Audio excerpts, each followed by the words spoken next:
Hi friends, welcome to TNPSC Study Point. இப்போ நம்ம பார்க்க போகிறது 7th ஃபஸ்ட்டு டேர்மில் உள்ள ஃபஸ்ட் யூனிட். ஃப்ரெண்ட்ஸ், நம்ம இது வரைக்கும் 6th ஃபஸ்ட்டு டேர்மில் உள்ள 3 யூனிட், அப்புறம் செகண்ட் டேர்மில் உள்ள 3 யூனிட், தேர்ட் டேர்மில் 3 யூனிட்னு 6th மொத்தம் 9 இயலுக்கும் நம்ம வீடியோ போட்டிருக்கோம். அதை நீங்கள் பார்க்கல அப்படின்னா நம்ம சேனலில் ப்ளேலிஸ்ட்டில் 6th நியூ புக் தமிழ்னு ஒரு ப்ளேலிஸ்ட் இருக்குது, அதை செக் பண்ணி பாருங்கள். இப்போ நம்ம 7th ஃபஸ்ட்டு டேர்மில் உள்ள ஃபஸ்ட் யூனிட் பார்க்குறோம். ஓகே, இது அமுத தமிழில் என்னென்ன கொடுத்துருக்காங்க அப்படின்னா, ஃபஸ்ட்டு எடுத்ததுன்னா எங்கள் தமிழ்னு கன்ஃபியூஸ் ஆகிடக்கூடாது. ஆத்தர் நேம் வந்து பாரதியாரா பாரதிதாசனா அந்த மாதிரி யோசிக்கக்கூடாது. ஏன்னா நமக்கு 6th ஃபஸ்ட்டு டேர்மில் இன்ப தமிழ்னு ஒரு டாபிக் இருக்குது, அது பாரதிதாசன். அதுக்கும் இதுக்கும் சம்மந்தம் இல்லை. இது வந்து எங்கள் தமிழ். ஓகே, இதை எழுதுனது யாருன்னு பார்க்கலாம். நாமக்கல் கவிஞர். யார் நாமக்கல் கவிஞர்? யாருன்னா வே. ராமலிங்கனார். இவரை பற்றி பார்க்குறதுக்கு முன்னாடி நம்ம பாடல் வரி பார்த்துடலாம். நுழையிறதுக்கு முன்னாடி ஒரு பாக்ஸ் கொடுத்துருக்காங்க, அது என்னென்னு பார்த்துட்டு நம்ம அப்புறம் பாடல் வரிக்கு போகலாம். உலக மொழிகளில் தொன்மையானது நம் தமிழ் மொழி, அது மென்மையும் இனிமையும் வளமையும் உடையது. அதெல்லாம் ஒன்றும் இல்லை, ஜென்ரலாக தான் கொடுத்துருக்காங்க. ஓகே, அதில் முக்கியமானது கிடையாது. இப்போ பாடல் வரி இப்போ நல்லா நோட் பண்ணிங்க. அருள்நெறி அறிவை தரலாகும், அருள்நெறி அறிவை தரலாகும், அதுவே தமிழன் குரலாகும். பொருள் பெற யாரையும், அதாவது பொருள் நமக்கு வேணும் அப்படின்னா அதுக்காக யாரையும் புகழ மாட்டோம். பொருள் பெற யாரையும் புகழாது, போற்றாதாரையும் இகழாது. யாராவது நம்மளை போற்றலை அப்படின்னா அவங்கள போய் திட்டவும் மாட்டோம். அதான் போற்றாதாரையும் இகழாது. கொல்லா விரதம் குறியாக, கொல்லா விரதம் குறியாக, அதாவது கொல்லா விரதம் குறியாக, கொள்கை பொய்யா நெறியாக. அப்போ விரதம் என்னன்னு இது குறி என்னன்னு கேட்பாங்க. கொல்லா விரதம் தான் குறி. நெறி என்னன்னா கொள்கை பொய்யா நெறியாக. இதுதான் வந்து நெறி. எல்லா மனிதரும் இன்புறவே, என்றும் இசைந்திடும் அன்பறமே. அன்பும் அறமும் ஊக்கிவிடும், அச்சம் என்பதை போக்கிவிடும். இன்பம் பொழிகிற வானொலியாம் எங்கள் தமிழெனும் தேன்மொழியாம். இதை எழுதினது நாமக்கல் கவிஞர் வே. ராமலிங்கனார். ஓகே, சொல்லும் பொருளும் பார்த்துடலாம். ஊக்கிவிடும் அப்படின்னா ஊக்கப்படுத்தும், விரதம்னா நோன்பு, குறினா குறிக்கோள், பொழிகின்றன தருகின்ற, பொழிதல் தருதல் அப்படின்னு வரும். ஓகே, பாடல் வரி நம்ம முன்னாடியே சொல்லிட்டேன். இதுதான் ரொம்ப முக்கியமானது. எதை வந்து குறிக்கோளாக வச்சுருந்தாங்க, அப்புறம் வந்து எதை வந்து கொள்கையாக வச்சுருந்தாங்கன்றது தான் பார்த்துக்கணும். கொல்லாமையை குறிக்கோளாகவும் பொய்யாமையை கொள்கையாகவும் கொண்டு எல்லா மனிதர்களும் இன்புற்று வாழ அறமும் அன்பும் அறவும் உதவும் அப்படின்னு சொல்லியிருக்காரு. சரி, ஓகே, நம்ம கவிஞர் பற்றி பார்க்கலாம். இப்பாடலில் ஆசிரியர் நாமக்கல் கவிஞர் வந்து, அதாவது வே. ராமலிங்கனார் இருக்கார் இல்லையா, அவர் வந்து நாமக்கல் கவிஞர் அப்படின்னும் சொல்லுவாங்க. இவர் வந்து தமிழறிஞர், கவிஞர், விடுதலை போராட்ட வீரர் அப்படின்னு பன்முகத்தன்மை இவருக்கு இருக்குது. காந்திய கொள்கைகளால் ஈர்க்கப்பட்டு காந்தியத்தை பின்பற்றினார். ஓகே, அப்போ இதனால் இவரை காந்திய கவிஞர் அப்படின்னும் சொல்கிறோம். இது ரொம்ப முக்கியமானது. நாமக்கல் கவிஞர் காந்திய கவிஞர் என்றும் அழைக்கப்படுகிறார். தமிழகத்தோட முதல் அரசவை கவிஞராக விளங்குனது யாருன்னா வே. ராமலிங்கனார். ஓகே, இவர் எழுதின பிற நூல்கள் நமக்கு கொடுத்துருக்காங்க. மலைக்கல்லன், நாமக்கல் கவிஞர் பாடல்கள், என் கதை சங்கொலி, மலைக்கண்ணன். ஓகே, இதெல்லாம் பார்த்துங்க. இவருடைய பாடல்கள் வந்து நாமக்கல் கவிஞர் பாடல்கள் அப்படின்னு தொகுத்துருக்காங்க. அதிலிருந்து தான் நமக்கு இந்த எங்கள் தமிழ்ன்ற பாடல் இருக்குது. அடுத்தது, சுதந்திர போராட்டத்தில் கத்தியின்றி ரத்தமின்றி யுத்தம் ஒன்று வருகுது, சத்தியத்தின் நித்தியத்தை நம்பவும் யாரும் சேருவீர், கண்டதில்லை கேட்டதில்லை சண்டை இந்த மாதிரி, பண்டு செய்த புண்ணியந்தான் பழித்ததை நாம் பார்த்திட அப்படின்னு இந்த பாடல் எழுதினதும் நாமக்கல் கவிஞர் வே. ராமலிங்கனார். இவர் தான் அந்த பாடலையும் எழுதினார். ஓகே, அடுத்தது பார்க்கலாம். நெறி அப்படின்னா என்ன? நெறினா ஓகே, அடுத்த பாடல் பார்க்கலாம். அதுக்கப்புறம் சேர்த்து எழுதுக தான் கொடுத்துருக்காங்க, அது ஈஸி தான். அடுத்தது, ஒன்றல்ல இரண்டல்ல. இந்த பாடல் எழுதினது யார் அப்படின்னா உடுமலை நாராயணகவி, அவர் தான் எழுதினது. பாடல் வரிகள் பார்க்கலாம். ஒன்றல்ல இரண்டல்ல தம்பி, சொல்ல ஒப்புமை இல்லாத அற்புதம் தமிழ்நாட்டில் நிறைய அற்புதம் இருக்குதுன்னு சொல்கிறாரு. தென்றதரும் இனிய தேன் மணமும் கமலும், செங்கனியும் பொன் கதிரும் தந்து உதவும் நன்செய் வளம், பகைவென்ற திறம்பாடும் பரணி வகை, செலும் பரிபாடல் களம்பகம் 8 தொகை, வான் புகழ் கொண்ட குரலோடு அகம்புறம் பொருள் கண்ட தமிழ் சங்க இலக்கியங்கள் பெருஞ்செல்வம். அதாவது தமிழ் சங்க இலக்கியங்கள் இவ்வளவு இருக்குன்றாரு. அடுத்தது வந்து முல்லைக்கு தேர் கொடுத்தான் வேல்பாரி, அதாவது பாரி வந்து முல்லைக்கு தேர் கொடுத்தான். வான் முகிழுக்கும் புகழ் படைத்த உபகாரி, கவி சொல்லுக்கு தலை கொடுத்தான் அருள்மேரி, இந்த வள்ளலாம் குமணன் போல் வாழ்ந்த வரலாறு அப்படின்னு வள்ளல்களை பற்றி சொல்கிறாரு. ஃபஸ்ட்டு ஸ்டான்ஸாரில் தமிழ் இலக்கியங்களை பற்றியும், செகண்ட் ஸ்டான்ஸாரில் வள்ளல்களை பற்றியும் சொல்கிறாரு. ஓகே, இந்த பாடல் வரி எழுதினது உடுமலை நாராயணகவி. சொல்லும் பொருளும் பார்த்துடலாம். ஒப்புமை அப்படின்னா இணை, அற்புதம்னா வியப்பு, முகில்னா மேகம், உபகாரினா வள்ளல். பொருள் பார்க்கலாம். தமிழ்நாட்டில் பெருமைகளை கூறினால் அவை ஒன்று இரண்டல்ல பலவாகும். அவை வேறு என்றோடும் அதாவது எவற்றோடும் இணை சொல்ல முடியாத வித்தைகளாகும்.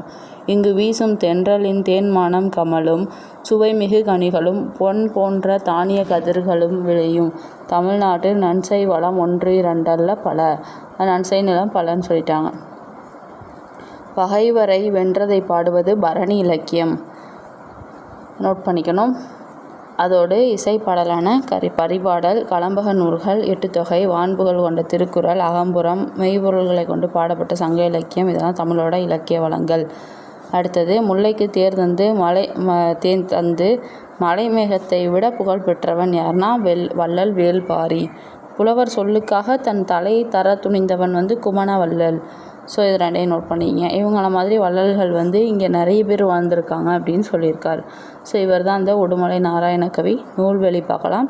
பகுத்தறிவு கவிராயர் அப்படின்னு போற்றப்படுபவர் உடுமலை நாராயணகவி. இவர் தமிழ் திரைப்பட பாடலாசிரியராகவும் நாடக எழுத்தாளராகவும் புகழ் பெற்றவர். தமது பாடல்கள் மூலம் பகுத்தறிவு கருத்துக்களை பரப்பியிருக்காரு. அது மட்டும் இல்லாமல் எளிமையை கையாண்டு கவிதைகள் எழுதியவர். இவருடைய பாடல் தான் நமக்கு இப்போ ஒன்றல்ல இரண்டல்ல அப்படின்றது. ஓகே, அடுத்தது, பகைவரை வெற்றி கொண்டவரை பாடும் இலக்கியம் எதுனா பரணி. நம்ம முன்னாடியே சொன்னோம், நோட் பண்ணிக்க சொல்லி. வானில் டேஷ் திரண்டால் மழை பொழியும், அதாவது மேகம் திரண்டால் மழை பொழியும் நமக்கு தெரியும். மேகத்துக்கு இன்னொரு பெயர் முகில். ஸோ வானில் முகில் திரண்டால் மழை பொழியும். அடுத்தது பிரித்தெழுதுக தான், அது ஈஸி தான். அடுத்தது பார்க்கலாம். பேச்சு மொழியும் எழுத்து மொழியும். இதில் இதை நோட் பண்ணிங்க. தொடக்க காலத்தில் மனிதர்கள் தனித்தனி குழுக்களாக வாழ்ந்தாங்க. ஒலி குறியீடுகளை உருவாக்குனாங்க அப்படின்னு இருக்குல்லையா, ஒலி குறியீடுகளை உருவாக்குனாங்க. அதுக்கப்புறமா வாயினால் பேசப்பட்டு பின் கேட்டு உணரப்படுவது பேச்சு மொழி. பேசுவது கேட்பதும் மொழியோட முதல் நிலை அப்படின்னு சொல்கிறோம். பேசுவதும் கேட்பதும் தான் மொழியோட முதல் நிலை. மொழியோட முதல் நிலை என்னன்னு கேட்கலாம். அடுத்தது, எழுதப்படுவதும் படிக்கப்படுவதும் மொழியோட இரண்டாம் நிலை. முதல் நிலை இரண்டாம் நிலை பார்த்துங்க. ஸோ அடுத்தது, தமிழ் மொழியில் நமக்கு இன்னொன்று தெரியும். பேச்சு மொழி உடனடி பயன்பாட்டுக்கு உடையது, எழுத்து மொழி நீண்டகால பயன்பாட்டுக்கு உடையது. இப்போ நம்முடைய புலவர்கள்லாம் எழுத்து மொழியில் அந்த சங்க இலக்கியங்களோ இல்லை 17 கீழ்கணக்கு மேல்கணக்கு நூல்கள்லாம் படைச்சதுனால தான் நமக்கு இன்னும் அது கடந்து வருது. இதுவே பேச்சு மொழியாக இருந்தால் அது அந்தளவுக்கு ப்ராப்பராக இருக்காது, மருவி போயிருக்கும். ஒவ்வொரு இடத்து காலம் மாற்றுறதுக்கு ஏற்ற மாதிரி மாறி தான் நம்மளை சேர்ந்துருக்கோம். ஸோ எழுத்து மொழியும் பேச்சு மொழியும் ரெண்டுமே ரொம்ப முக்கியமானது. தமிழ் மொழியில் பேச்சு எழுத்துன்னு 2 வடிவங்கள் பயன்பாட்டில் இருக்குது. பேச்சு மொழியை ஃபஸ்ட்டு பார்த்துடலாம். மொழியோட உயிர் நாடியாக விளங்குறது பேச்சு மொழி தான். ஏன்னா நம்ம சுருங்க சொல்லி உணர்வுகளை எளிதாக வெளிப்படுத்துறதுக்கும் கருத்தை வெளிப்படுத்துறதுக்கும் நோக்கமாக வச்சுட்டு நம்ம பேசுகிறவங்களோட பாடி லாங்குவேஜு, பேசுகிற அந்த டோனு எல்லாத்தையும் வச்சு நம்ம பேச்சு மொழி நம்மளை அட்ராக்ட் பண்ணும். அடுத்தது, பேச்சு மொழியோட பொருள் வேறுபாடு என்னன்னு பார்க்கலாம். இப்போ இதில்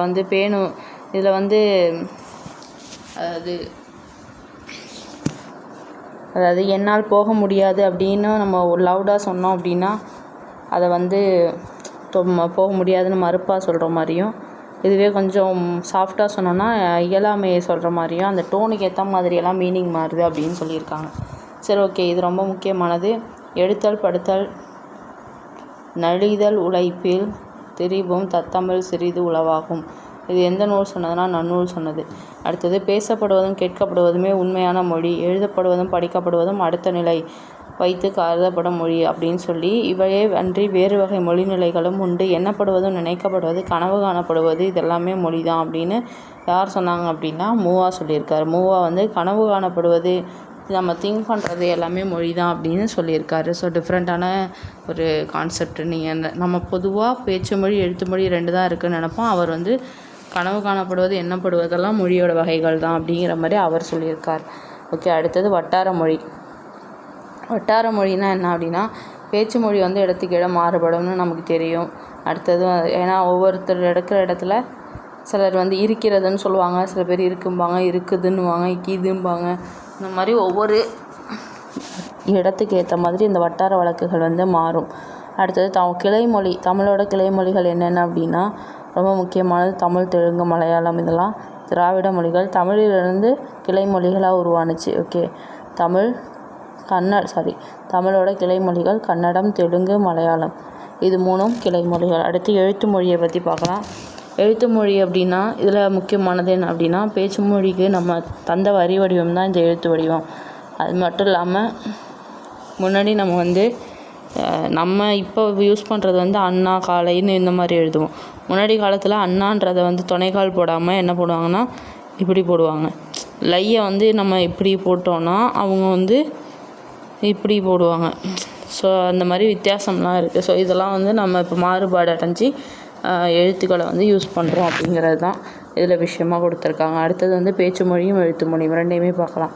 பேச்சு மொழியை வந்து உலக வழக்கு, அதாவது நம்ம பேசுகிறோம் இல்லையா, அது உலக வழக்கும்போம். எழுத்து மொழியை வந்து இலக்கிய வழக்கு அப்படின்னு சொல்கிறாங்க. அடுத்தது இந்த பாக்ஸ் பாருங்கள், ரொம்ப முக்கியமானது. பேச்சு மொழிக்கும் எழுத்து மொழிக்கும் இடையில் பெரிய அளவில் வேறுபாடு இருந்தால் அதை வந்து இரட்டை வழக்கு, அதாவது இரட்டை வழக்கு மொழி அப்படின்னு சொல்லுவோம்ல. தமிழ் பழங்காலம் முதலே பேச்சு மொழிக்கும் எழுத்து மொழிக்கும் இடையே வேறுபாடு இருந்துள்ளது. தொல்காப்பியர் இதை வந்து உலக வழக்கு, செய்யுள் வழக்கு அப்படின்னு சொல்கிறார். ஸோ இது மாதிரி வேறுபாடு பெரிய அளவில் இருந்ததுன்னா அதை இரட்டை வழக்குன்னு சொல்கிறோம். தொல்காப்பியர் வந்து உலக வழக்கு, செய்யுள் வழக்கு அப்படின்னு சொல்கிறார். ஓகே, அடுத்து ஒரு பாக்ஸ் கொஷின். கேட்டல், பேசுதல் என்னும் மொழி நிலைகளை குழந்தைகளுக்கு தாய்மொழி அறிமுகமாகிறது. படித்தல், எழுதல்ன்ற இதில் தான் 2ஆம் நிலை மொழி வந்து அறிமுகமாகுது. அது நமக்கு எல்லாருக்குமே தெரிஞ்ச விஷயந்தான். அடுத்தது வந்து மொழி தூய்மை வந்து எழுத்து மொழியில் தான் வந்து மொழி தூய்மை வந்து இருக்குது. அடுத்தது வந்து தமிழ் மொழிக்கு எழுத்து மொழிக்கும், அதாவது தமிழ் மொழிக்கும் அதாவது தமிழில் பேச்சு மொழிக்கும் எழுத்து மொழிக்கும் வேறுபாடு இருக்குது. இதை வந்து தமிழை வந்து இரட்டை வழக்கு மொழி அப்படின்னு சொல்லுவாங்க. ஓகே, அடுத்தது வந்து இந்த காலத்தில் வந்து புதிய அறிவியல் கண்டுபிடிப்புகள் வந்து உருவாகுது. சான்றோர்களோட உரைகள், அதாவது பேச்சுக்கள்லாம் பதிவு பண்ணப்படுது. அதன் காரணமாக பேச்சு மொழி வந்து நீண்ட காலம் நிலைத்து நிற்கும் நிலை ஏற்பட்டுள்ளது அப்படிங்கிறது. ஓகே, நாளேடுகள், பருவ இதழ்கள், இதிலெல்லாம் வந்து எழுத்து மொழி பயன்படுத்தப்பட்டு வருகிறது. ஸோ இதெல்லாம் ஜென்ரலாக தான் இருக்குது, முக்கியமானதெல்லாம் இல்லை. அதை ஒரு தடவை வாசித்து விட்டுட்டிங்கன்னா இந்த மாதிரி கண்டென்ட் இதில் இருக்குங்கிறது உங்களுக்கு தெரியும், அவ்வளோதான். அடுத்தது ரொம்ப முக்கியமானது, எளிய நடையில் தமிழ் நூல் எழுதிட வேண்டும். இலக்கண நூல் புதிதாக இயற்றுதலும் வேண்டும். வெளியுலகில் சிந்தனையில் புதிதாக விளைந்துள்ள எவற்றினுக்கும் பெயரெல்லாம் கண்டு தெளிவுறுத்தும் படங்களோடு சுவடியெல்லாம் செய்து செந்தமிழை செழுந்தமிழா செய்வதும் வேண்டும். இது வந்து பாவேந்தரோட ஆசை அப்படின்னு சொல்லி. ஸோ இதை எழுதினது யாருன்னா பாவேந்தர், பாரதிதாசன் எழுதினது. ஓகே, அதை நோட் பண்ணிங்க. அடுத்தது வந்து புக் பேக்கு. மொழியோட முதல் நிலை வந்து பேசுதல். இன்னொன்று என்ன? கேட்டல். மொழியோட முதல் நிலை பேசுதல், கேட்டல். ஒலியோட வரி வடிவம் வந்து எழுத்து வடிவம். எழுத்து வடிவம். தமிழில் உள்ள கிளைமொழிகளுள் ஒன்று என்னென்னா தெலுங்கு. பேச்சு மொழியை உலக வழக்கு அப்படின்னு சொல்லுவோம். எழுத்து மொழியை இலக்கிய வழக்கு அப்படின்னு சொல்லுவோம். ஓகே, அடுத்தது சொலவடைகள்னால் என்ன அப்படின்னா ஓகே, இதில் ஃபஸ்ட்டு கொடுத்துருக்காது புண்ணுக்கு மருந்து போட முடியும், பிடிவாதத்துக்கு மருந்து போட முடியுமா, இதுதான் ஃபஸ்ட்டு சொலவடை. அதாவது அடம் பிடிக்கிறத மீன் பண்ணுறாங்க. அணை உடஞ்சி போனால் வெள்ளம் அழுதாலும் வராது. அதாவது ஒரு விஷயம் ஒரு டைமில் பண்ணலைன்னா அப்புறம் அது பண்ண முடியாது. அப்படி விளைச்சலுக்கும் வெள்ளாட்டுக்கும் சமப்பகை. அதாவது ஒரு 2 பேருக்கு பிடிக்கலை அப்படிங்கிற மீனிங். எறும்பு ஊற கல்லுங்க தேயிற மாதிரி. அதாவது ஒரு விஷயத்த சொல்லிகிட்டே இருந்தோன்னா அது செஞ்சிடலாம், தேய்ச்சி இது பண்ணிடலாம் அப்படின்ற மீனிங். உழைக்கிற மாடு தான் ஊருக்குள்ளே வேலை போகணும்னா இப்போ ஒரு விஷயத்த பண்ணல அப்படின்னா அதுக்கான பலன் கிடைக்காது, அந்த மாதிரி மீனிங். மழை விட்டாலும் செடி மழை விடாதுன்னா ஒருத்தர் விட்டாலும் இன்னொருத்தர் விட மாட்டாங்க, அந்த மாதிரி மீனிங். நினச்சி தான் கழுதை எடுத்து தான் ஓட்டோம் அப்படின்னா பிடிக்கலை அப்படின்னா அதை விட்டுட்டு எஸ்கேப் ஆகிடணும், அந்த மீனிங். அப்புறம் வந்து குடல் வந்து கூழுக்கு அளவு தான், தொண்டை பூவுக்கு அளவு தான்னா ஆப்போசிட் மீனிங் வருது. ஸோ ஒப்பனத்தில் கண்ட அரிசி வந்து சோத்துக்கு ஆகுமா, அதாவது யூஸ் இல்லை அப்படிங்கிற மீனிங். அது நல்ல பாம்பு படம் எடுக்கலாம், நாக்குப்பூச்சி படம் எடுக்கலாமா, 1000 களம் நெல்லுக்கு ஒரு அந்து பூச்சி போதும், ஒரு ஆள் இருந்தால் போதும் அப்படிங்கிறது. ஆள் கூடுனா பாம்பு சாகுமா, கையை ஊனி தான் கரம் போட முடியும். அதாவது பூவெல்லாம் வந்து முறுக்கி மூடுறதுக்குள்ளே நான் தேன் எடுக்க போகணும். அதாவது இந்த மீனிங் என்னென்னா, ஜஸ்ட் இப்படிலாம் இதெல்லாம் சும்மா மீனிங்கே இல்லாமல் யூஸ் பண்ணுவாங்க. ஆனால் அதில் ஒரு மீனிங் வரும் அப்படி. அடுத்தது வந்து காவடி பாரம் சுமக்கிறவனுக்கு தான் தெரியும், கஷ்டப்படுறவனுக்கு தான் ஆளி தெரியுன்ற மீனிங். இருப்பவனுக்கு புலி ஏப்பம், இல்லாதவனுக்கு பசி ஏப்பம். அடுத்தது 4 வீட்டில் கல்யாணமாக நாய்க்கு அங்கேயும் ஓட்டமா. ஸோ அங்கேயும் இங்கேயும் 4 வீட்டில் கல்யாணம்னா அதை போய் அங்கேயும் இங்கேயும் சாப்பிடல அந்த மீனிங். அப்புறம் அவ்வப்போது போக்குவரத்து வீணாக பொழுது போக்குதால் தவப்பொழுது நல்லதும்பாங்க. பாடி பாடி குத்தினாலும் பருது வந்து அரிசி ஆகாது, அதிர அடித்தா உதிர விளையும். குத்துக்கல்லுக்கு என்ன குளிரா வெயிலாங்கிற மாதிரி அகழியில் விழுந்த முதலைக்கு அதுவே சொர்க்கம்ன்ற மாதிரி. கார்த்திகை மாதம் பிறையை கண்ட மாதிரி. இது ஆக்சுவலாக ஒரு தடவை கேட்டிருந்தாங்க. கார்த்திகை மாதம் பிறையை கண்ட மாதிரி விளையாட அந்த மீனிங் இது என்ன கண்ட மாதிரி, கார்த்திகை மாதம் டேஷ் கண்ட மாதிரி அப்படின்னு ஒரு தடவை கேட்டிருந்தாங்க. ஸோ அதை நல்லா பார்த்துங்க. அதை விட்டாலும் கதி இல்லை, அப்பள போனாலும் விதி இல்லைன்னு. தட்டி போட்ட ரொட்டிக்கு புரட்டி போட்ட ஆள் இல்லாமல், அள்ளுறவன் பக்கத்தில் இருந்தாலும் கிள்ளுறவன் பக்கத்தில் இருக்கக்கூடாது. அமாவாசை இருட்டில் வெறிச்சாலிக்கு போன இடம்லாம் வழிதான். ஸோ இதெல்லாம் வந்து செலவடைகளை பார்த்துங்க. எதுக்காக இந்த செலவடைகள்னால், எதையாவது கொடுத்துட்டு ஏதாவது ஒரு வார்த்தைக்கு டேஷை போட்டு அங்கே என்ன வரும்னு கேட்க வாய்ப்பு இருக்குது. ஸோ நல்லா பார்த்தா தான் நமக்கு தெரியும். ஓகே, அடுத்தது குற்றியலுகரம் பார்க்கலாம். குற்றியலுகரத்தை பொறுத்த வரைக்கும் ஃபஸ்ட்டு வந்து தமிழ் எழுத்துக்களில் வந்து முதலெழுத்து சார்பெழுத்துன்னு 2 வகையாக பிரிப்பாங்க. உயிரெழுத்து 12, மெய்யெழுத்து 18ன்னு நமக்கு தெரியும். இது முதலெழுத்துன்னு சொல்லுவோம். சார்பெழுத்து 10 வகைப்படும் நம்ம ஆல்ரெடி பார்த்துட்டோம். அதில் ஒன்று தான் இந்த குற்றியலுகரம். ஸோ இது 2ஐயும் பார்க்கலாம். ஃபஸ்ட்டு குற்றியலுகரம் பார்த்துடலாம்.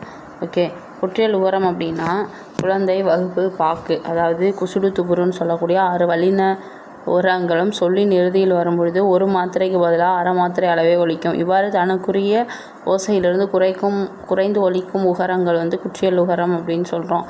குறுமை ப்ளஸ் இயல் ப்ளஸ் உகரம் குற்றியலுகரம். இது வந்து பிரித்து எழுத கண்டிப்பாக கேட்க வாய்ப்பு இருக்குது. எடுத்துக்காட்டு பார்த்துங்க. காசு, எஃகு, பயிறு, பட்டு, பந்து, சால்பு. இதெல்லாம் வந்து குற்றியலுகரத்துக்கான எடுத்துக்காட்டு. இன்னொன்று முற்றியலுகரம்னு ஒன்று இருக்குது. அது என்னென்னு பார்க்கலாம். தனிக்குறியில் அடுத்து வரும் வல்லின உகரங்கள் வந்து ஒரு மாத்திரை அளவுக்கு முழுமையாக ஒலிக்கும்.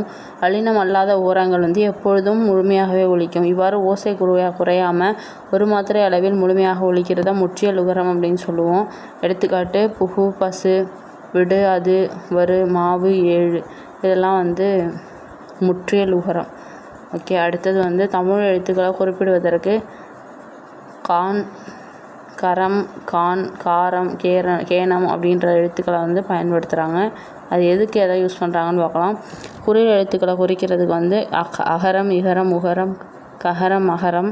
நெடில் எழுத்துக்களை குறிக்கிறதுக்கு ஐகான், ஔகான். குறில் நெடில் எழுத்துக்களை குறிக்கிறதுக்கு காரம், அதாவது மகாரம், ஏகாரம், ஐகாரம், ஔகாரம். ஆயுத எழுத்தை குறிக்கிறதுக்கு கேனம், அக்கேனம். ஸோ வகை என்ன அப்படின்னா, குற்றியலுகரம் வந்து தன் முன் உள்ள எழுத்தை, அதாவது குற்றியலுகரம் வந்து தனக்கு முன்னுள்ள எழுத்தை கொண்டு 6 வகையாக பிரிக்கலாம். ஸோ அது என்னென்ன அப்படின்னா, ஃபஸ்ட்டு வந்து நெடில் தொடர் குற்றியலுகரம். நெடியில் தொடர்ந்து வரக்கூடியது. நெடில்னால் பா வந்து நெடில். ஸோ அதை தொடர்ந்து கூ வந்திருக்கு. ஸோ இது வந்து குற்றியலுகரம்.